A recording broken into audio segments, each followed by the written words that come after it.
Hi hello everyone welcome to Ettukal SS எல்லோரும் எப்படி இருக்கீங்க, நல்லா இருக்கீங்களா? இன்றைக்கி சண்டே மார்னிங்லேருந்து ஆஃப்டர்நூன் லஞ்ச் வரைக்கும் என்ன பண்ண போகிறோங்கிறதான் பார்க்க போகிறோம். சண்டேனாலே லேசி டே தானே. ஸோ இன்றைக்கி காலையில் எழுந்திரிச்சதே 8 மணி ஆயிடுச்சு. அதனால் மார்னிங் பிரேக்ஃபாஸ்ட்டு சிம்பிளாக தான் பண்ணியிருக்கேன். ஆஃப்டர்நூன் லஞ்சுக்கு கொஞ்சம் நல்லா பண்ணிக்கலாம் அப்படின்ட்டு தோசை வந்து சும்மா ஊற்றாமல் கேரட் பீட்ரூட்டு நல்லா துருவி போட்டு கேரட் பீட்ரூட் தோசை ஊற்றி சாப்பிட்டு மார்னிங் பிரேக்ஃபாஸ்ட்டு அதுக்கு தேங்காய் சட்னி வச்சு மார்னிங் பிரேக்ஃபாஸ்ட்டை முடித்தாச்சு. எடுத்து லன்ச் வந்து ரெடி பண்ண வேண்டியது தான். ஆல்ரெடி காயெல்லாம் வந்து நான் கட் பண்ணி வச்சுட்டு தான் மார்னிங் பிரேக்ஃபாஸ்ட்டே பண்ணேன். தோசை பண்ணி சாப்பிட்டுட்டு அதுக்கப்புறமா நம்ம சமையலை ஸ்டார்ட் பண்ணுவோம். ஏன்னா கொஞ்சம் சீக்கிரமாக சமையலாம் முடித்தா தான் கொஞ்சம் நேரம் ரெஸ்ட் எடுக்கலாம் அன்றைக்கிங்க.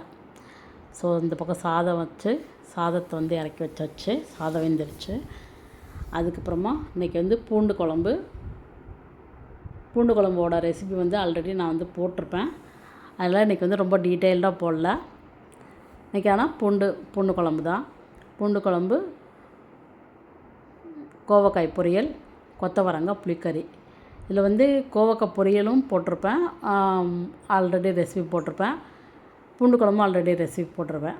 அதனால் இன்றைக்கி வந்து கொத்தவரங்காய் புளிக்கறி எப்படி பண்ணுறதுங்கிறத மெயினாக உங்களுக்கு நான் காட்டுறேன். ஸோ இந்த பக்கம் பூண்டு குழம்புக்கு வந்து ரெடி பண்ணியாச்சு. எல்லாம் பூண்டு இதெல்லாம் போட்டு கடுகு, வெந்தயம், பெருங்காயம் எல்லாம் போட்டு கருவேப்பிலை போட்டு பூண்டு போட்டு அது வந்து வதங்கிட்டுருக்கு. இந்த பக்கம் 2 டீஸ்பூன் எண்ணெய் ஊற்றி ஃபஸ்ட்டு வந்து கோவக்காயை நல்லா வறுத்துடலாம். ரவுண்டாக கட் பண்ணி வச்சுருக்கேன். அதை நல்லா வதக்கி எடுத்துடலாம். வதக்குறேன்னா வதக்கிக்கிட்டே இருக்க வேண்டாம். அப்படியே கிளறி விட்டுட்டு மூடி வச்சா போதும். அந்த முடிச்சா அதில் நல்லா வெந்துடும். நல்லா லோ ஃப்ளேமில் வச்சுட்டோம்னாக்கா அது வாட்டுக்கு வெந்துக்கிட்டு. அந்த பக்கம் நம்ம எந்த டிஸ்டர்பன்ஸும் பண்ண வேண்டாம். இந்த பக்கம் புளிக்குழம்புக்கு வந்து பூண்டு கொஞ்சம் ஒரு 50% வெந்துருச்சு. அதுக்கப்புறமா வெங்காயத்தையும் போட்டு நல்லா வதக்கிட்டு தேவையான அளவு உப்பு போட்டுட்டு 2 கிளறிட்டு அதுக்கப்புறமா 1 டீஸ்பூன் மஞ்சள்தூள், தேவையான அளவு மிளகாத்தூள் போட்டுட்டு புளி கரைச்சி ஊற்றி இதை கொதிக்க விட்டுறலாம். நல்லா எண்ணெய் பிரிஞ்சு வர வரைக்கும் கொதிச்சா போதும். பூண்டு குழம்பு ரெடி ஆகிடும். அது வந்து எப்போவுமே வந்து நம்ம புளி கரைச்சி ஊற்றுறதுக்கு முன்னாடி மிளகாத்தூளை போட்டுட்டு நல்லா ஒரு 2 மினிட்ஸ்க்கு நல்லா கிளறி விட்டுட்டே இருக்கணும். அப்போ தான் வந்து இந்த பூண்டு குழம்போட டேஸ்ட்டே சூப்பராக இருக்கும். அதுக்கப்புறமா தான் நம்ம வந்து புளி கரைச்சி ஊற்றணும். இப்போது பூண்டு குழம்பு ரெடி ஆகிடுச்சு. அதுக்கு வந்து வெங்காய வறுத்து வச்சுருந்தேன். அதை ஒரு 4-5 அதில் போட்டுட்டோன்னா அது பாட்டு கூறிட்டுருக்கும். அது வந்து டேஸ்ட்டு இன்னும் சூப்பராக இருக்கும். அந்த பூண்டு குழம்புக்கு வெங்காய வத்தல் வந்து அதை ஆல்ரெடி வறுத்து வச்சுருந்தேன். அதை வந்து 4-5 போட்டாச்சு. இப்போது புளிக்கறி பண்ணுறது எப்படின்னு பார்க்கலாம். இதே கடாயில் வந்துட்டு 1 டீஸ்பூன் எண்ணெய், 2 டீஸ்பூன் எண்ணெய் ஊற்றி கடுகு, உளுத்தம் பருப்பு, பெருங்காயம், கருவேப்பிலை போட்டுட்டு வெங்காயம் ஒரு 2 பெரிய வெங்காயம் வந்து நல்ல பொடியாக கட் பண்ணி எடுத்து வச்சுருக்கேன். 2 வரமிளகாய் கிள்ளி போட்டுட்டு நல்லா வதக்கிட்டு அதுக்கப்புறமா இது புளிக்கறிக்கு தேவையான அளவு உப்பு போட்டுட்டு இப்போது ஒரு 1/4 கிலோ கொத்தவரங்காய் இந்த மாதிரி குட்டி குட்டியாக கட் பண்ணி வச்சுருக்கேன்.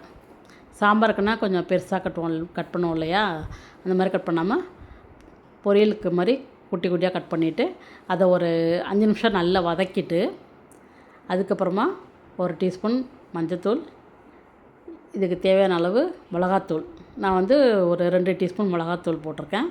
அதுக்கப்புறமா புளி கரைச்சல் கொஞ்சம் ஊற்றி கொஞ்சம் தேவையான அளவு தண்ணி ஊற்றி நல்லா கொதிக்க விடணும். நல்லா இதெல்லாம் வேகிற வரைக்கும், கொத்தவரங்காய் நல்லா வேகணும் இல்லையா, அது வரைக்கும் மூடி போட்டு வேக வச்சிட்டோன்னா இந்த கிரேவி பதத்துக்கு வரும்.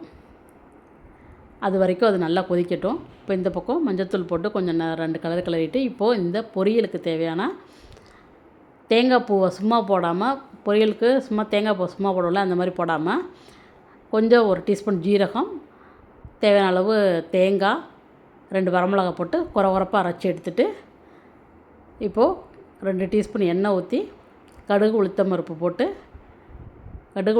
பெருங்காயம், அப்புறம் கருவேப்பில், வெங்காயம் எல்லாமே போட்டு நல்லா வதக்கினதுக்கப்புறமா ஆல்ரெடி நல்லா வதங்கிருச்சு கோவக்காய், அதையும் போட்டு இப்போ நம்ம அரைச்சி எடுத்த தேங்காய் மசாலாவை அதில் போட்டுடலாம்.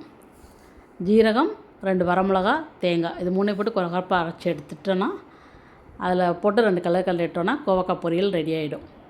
இந்த பாருங்கள், இந்த மாதிரி அரைச்சதை அது கூட சேர்த்து 2 தடவை வதக்கிட்டு இப்போ கோவக்காய் அது கூட போட்டு நல்லா 2 கிளறி விட்டு இறக்கினா போதும். ரொம்ப நேரம் கிளற வேண்டாம், சும்மா 2 கிளறிட்டு இறக்கி வச்சுட்டா கோவக்காய் பொரியல் ரெடி. சூப்பரான கோவக்காய் பொரியல் ரெடி ஆயிரும். ரொம்ப ஆயிலும் தேவையில்லை இதுக்கு. பொரியலும் சூப்பராக இருக்கும்.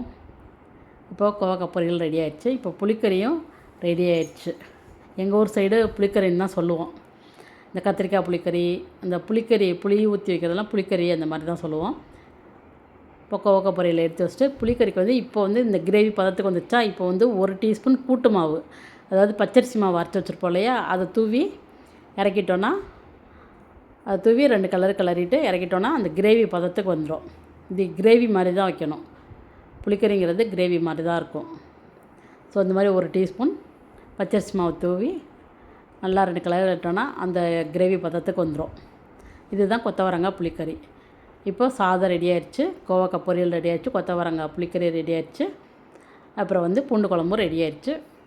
இன்றைக்கி சண்டே ஸ்பெஷல் அவ்வளோதான். வாங்க சாப்பிட்லாம். சூப்பரான பூண்டு குழம்புக்கு கோவக்காய் பொரியல், அப்புறம் கொஞ்சம் வாழைக்காய் வறுவல் கொஞ்சம் இருந்தது, கொத்தவரங்காய் புளிக்கறி. Thanks for